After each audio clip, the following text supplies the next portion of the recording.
يذهب يوسف إلى الحديقة الجميلة.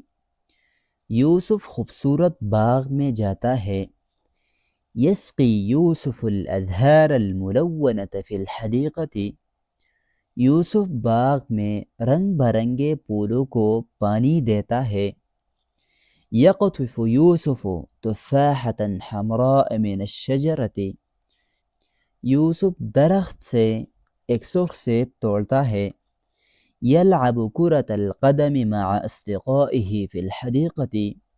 وہ باغ میں اپنے دوستوں کے ساتھ فٹ بال کھیلتا ہے. یجلس تحت الشجرۃ لیستریح بعد اللعب. کھیلنے کے بعد وہ آرام کرنے کے لیے درخت کے نیچے بیٹھتا ہے. یشعر یوسف بالسعادۃ فی هذا اليوم الجمیل. یوسف اس خوبصورت دن میں بہت خوشی محسوس کرتا ہے. یعود یوسف الی البیت وهو مسرور جدا. یوسف بہت خوش ہو کر گھر واپس آتا ہے.